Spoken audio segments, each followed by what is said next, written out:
a fatal helicopter crash, and the sudden death of President Ebrahim Raisi along with other senior government officials on May 20th left Iran without an executive leader at a time of heightened tensions between Tehran and the US-led West in the backdrop of Israel's months-long war on Gaza.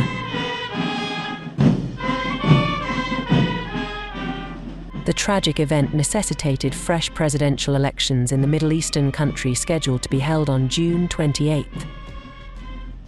In the fray are 5 from the ranks of the Hardliner and conservative factions and 1 reformist. While the Hardliner candidates were widely expected to be approved to contest the polls by the Guardian Council, which vets all candidates for national elections, the qualification of reformist Masoud Pezeshkian left many shocked given how the elite poll vetting body banned all reformists in the last race. So, why the sudden change in stance now? Can the lone reformist beat the hardliners? Will Pezeshkian change the political fate of Iran or eventually fall in line? Which way are Iranians leaning? Towards reformist or hardliners?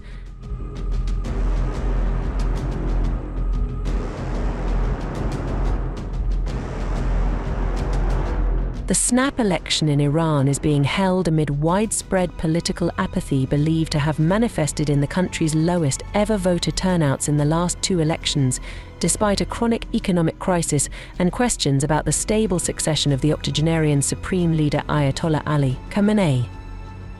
On June 9th, Iran's elections authority finally announced the names of the half-dozen candidates approved to run for president to replace Raisi.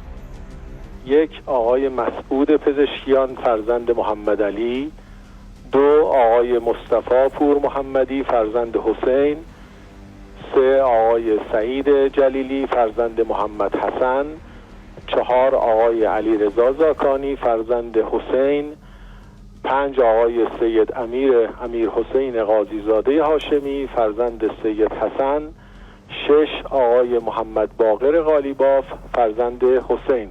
The announcement soon led the media and observers to pit the one reformist candidate Pezeshkian against the other 5 hardliners.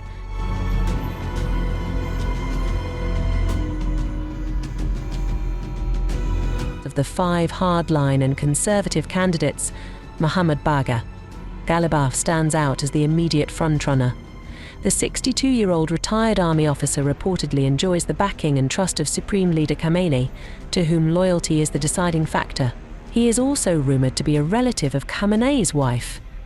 Pezeshkian, meanwhile, hasn't been completely ruled out by observers.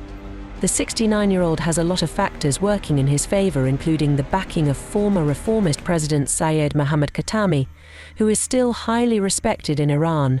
He has said he'll throw his support behind Pezeshkian, as will former centrist President Hassan Rouhani. The background and supporter base of the 2 candidates are quite opposite to each other.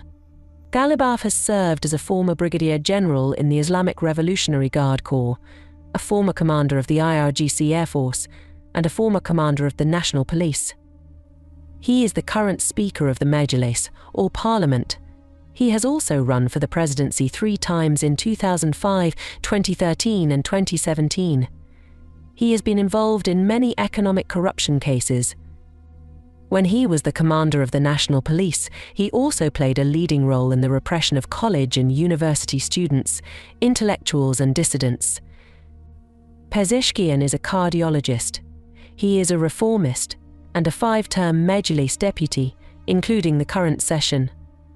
He was Minister of Health in the 2nd administration of former reformist President Syed Mohammad Khatami from 2001 to 2005. He hails from a prominent family in the West Azerbaijan province in northwestern Iran. He also harshly criticized the government after the death of Mahsa Amini in police custody sparked widespread demonstrations in Iran in September 2022. He has a solid reputation for being uncorrupted. During a student uprising in July 1999, he spoke out in defense of the students as then Dean of the Medical School at the University of Tabriz. 58-year-old Said Jalili, another hardline candidate, who has served as Iran's former chief nuclear negotiator and Secretary General of Iran's Supreme National Security Council, is also seen as a top contender. Jalili also ticks a lot of boxes when looking at a potential winner. at least when it comes to support from the establishment. He has strong ties with Khamenei and the powerful paramilitary Islamic Revolutionary Guard Corps.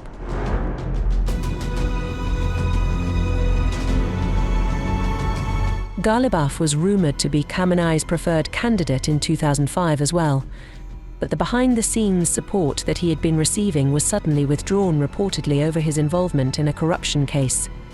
He is also likely to come under attack from ultra-conservative media outlets because of his slightly moderate stance compared to other hardliner candidates.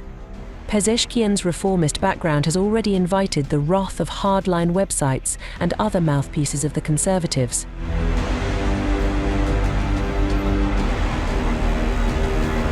The attack from the media targeting both the candidates is believed to be helping further polarize the elections, and it could result in a larger turnout, as it has in the past.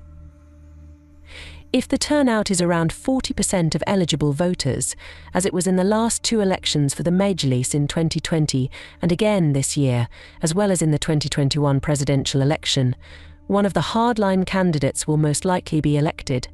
Given that they can rely on a solid social base of support amounting to about 20% of eligible voters and their ability to mobilize another 15 to 20% of voters through various means. In that case, Ghalibaf will have a good chance of succeeding the fourth time around. If the turnout is larger than 60%, which was the case for Khatami in 1997 and 2001, and Hassan Rouhani in 2013 and 2017, then Pezeshkian will have an excellent chance of winning. A large turnout is possible only if the middle class, young people, and those who are usually silent decide to vote. Experts suggest that a very large majority of Iranian people do not support the ruling hardline elite. They are reportedly angry over alleged economic corruption, social restrictions, and political repression. They demonstrated their anger by largely staying home in the last three national elections for the Majlis and presidency. This factor can work in Pezeshkian's favor, given his Iranian Turk background. Observers say that he can help bring out a significant portion of eligible ethnic voters in the northwest and western parts of the country, and this could make a significant difference in the final voter turnout. Many experts see the inclusion of the reformist candidate as an attempt at increasing voter turnout by the Guardian Council and therefore adding legitimacy to the election process.